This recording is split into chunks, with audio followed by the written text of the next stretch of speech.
Stop trying to scare me. It's just a scarecrow.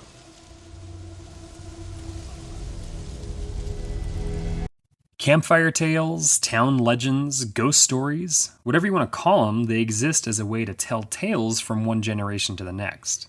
They can be told at summer camp, at sleepovers, or by Grandpa when he's had a little extra J&B and is feeling squirrely. They can be urban legends, embellished stories based in fact, or even just a made-up tale to elicit fright from us listeners. For certain generations, the stories of Alvin Schwartz accompanied by the illustrations of Stephen Gammel have terrified kids who stumbled upon them at the Scholastic Book Fair and given adults PTSD from the decade they were originally published, all the way through reprints today. In 2019, after a bit of time in the oven developing, we got a silver screen adaptation, at least in spirit, no pun intended.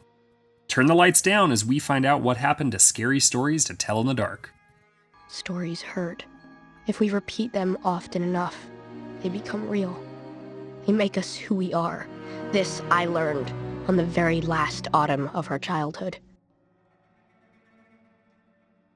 Why it took so long for a studio to take a chance on making something out of these three books is beyond me, but in 2013, CBS Films was able to secure the rights to the books directly from its author and began working on a feature film. A year later, it was announced that John August was attached to write the screenplay. While August may not have an instantly recognizable name to most, he wrote things like Go and the Charlie's Angels movies before going on to a long partnership with Tim Burton, starting with the script for 2003's Big Fish. He would write an additional 4 movies for our favorite adult emo kid between 2005 and 2012, and would ultimately be replaced by a lot of different writers. In 2016, Guillermo del Toro was announced as being involved, and everyone went wild. The hope and assumption was that he would write and direct, but he ended up being a producer and received some story credit on the final product. The screenwriting brothers of Dan and Kevin Hageman started out by touching up August's script, but ended up receiving sole writing credit for the movie. With Del Toro not being the director, Andre Overdahl was tapped, and production was on its way in 2018. The brothers had already quite the resume under their belts with crafting the story for Hotel Transylvania, and then helping to build, pun very much intended, the Lego Movie empire with the Lego Movie and Lego Ninjago the movie and TV series. Since this movie, they've worked on The Croods, Star Trek Prodigy, and reteamed with Del Toro in his Trollhunters universe. Overdahl burst into the movie scene with Trollhunter in 2010, which is a wonderful, almost documentary, and then made the sneaky good Autopsy of Jane Doe with Brian Cox and Emile Hirsch. After this, he made The Last Voyage of the Demeter, and is on pace to give us Scary Stories to Tell in the Dark 2. The cast is filled up with mostly up-and-coming younger talent, with a few grizzled character actors thrown in. Zoe Colletti, Michael Garza, Austin Abrams, Gabriel Rush, and Austin Zadger play the main cast, and they've appeared in everything from Mythic Quest and the Hunger Games to Fear the Walking Dead and multiple Wes Anderson movies. Dean Norris is an amazing character actor who is probably now known best for his role in Breaking Bad, but he has 175 roles on his IMDb list. Gil Bellows has appeared in numerous TV shows and movies, but for me, he'll always be the guy from Shawshank that wanted to help Andy Dufresne. The movie eventually wrapped production, and Del Toro made it clear to the fans that it wouldn't be an anthology film. Quote, "When we started talking about this about 5 years ago, I had to think about it.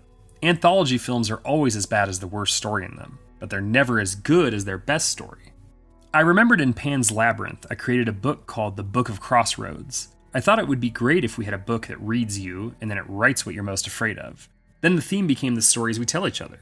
The movie would release on August 9th, 2019, and would make $104 million on its $28 million budget, with both critics and audiences loving it, and the film would even get nominated for 2 Saturn Awards."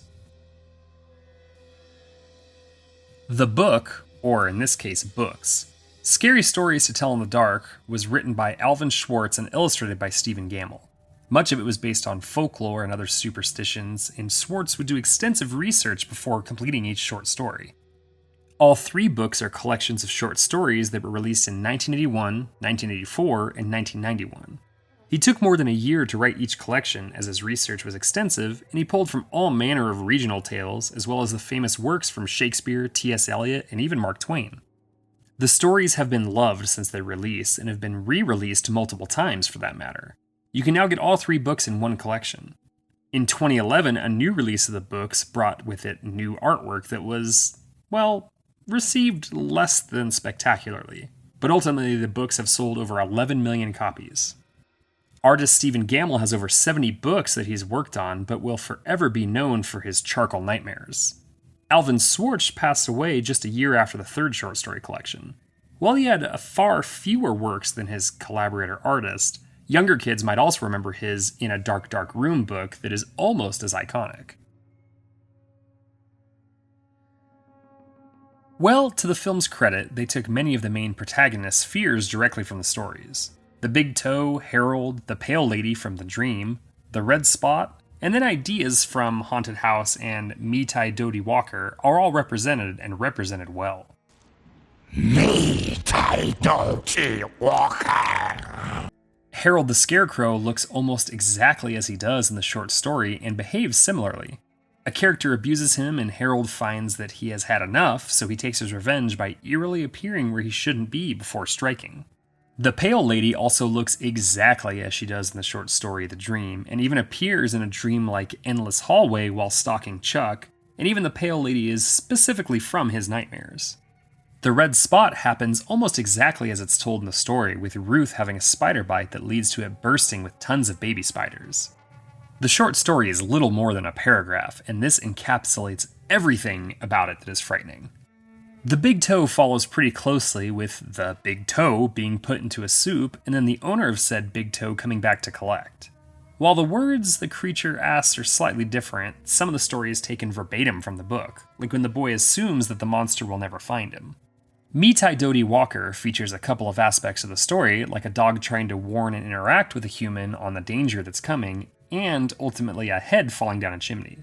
At the end of the day, the thing that is most consistent through both the collection of stories and the movie is feel. The colors and the way the movie is shot feels like the disturbing drawings have come to life and jumped onto the screen. As I said before, I really believe this has to do with Guillermo del Toro's involvement. There are nearly 80 stories total across the 3 volumes, and the ones they picked, they did a great job bringing them to life. While the movie screams anthology bait, particularly as these stories are just very small self-contained vignettes, as I mentioned earlier, Del Toro resisted the urge to make it one.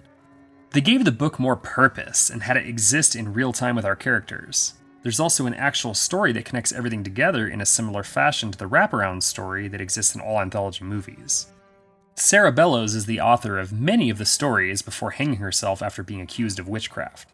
Our 4 main characters start investigating the book as it starts to write its own stories that end up terrorizing them and ultimately capturing some of them. It goes back to Del Toro's idea of the book knowing what scares them and writing it out before executing it. Along those lines mentioned, all the stories are expanded upon greatly or changed to fit the overall narrative. The ones they chose were probably chosen based on what they wanted to do with the characters they created for this world. The Pale Woman can bend time and seemingly make copies of herself. The creature looking for its big toe is something we actually get to see in the movie, while the story just shows the titular toe. And whatever the story was trying to get across to us for whatever the hell Walker is, gets turned into the Jangling Man. It's a move that works much better than just telling the stories one at a time via a campfire or sleepover situation. The legacy of this property is pretty obvious. The movie from 2019 was a surprise hit that has a sequel currently getting worked on with the same creative team behind the first one. While the first movie does kind of end on a cliffhanger, it could also be a standalone entry as a fun adaptation of some of, well, the scariest stories to tell in the dark. The movie is good, and it's destined for Halloween classic status. The 3 collections of short stories are generational, however. There just isn't anything like them. While the movie will get at least 1 sequel and could eventually get remade, the books are classics, and in 2011, when they were released with art done by someone else, there was nearly a riot.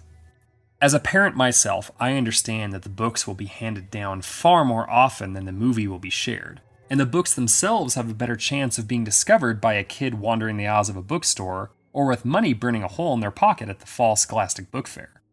At the end of the day, they're both good, but watch the movie and own the books. You never know when you'll need the perfect scary stories to tell in the dark.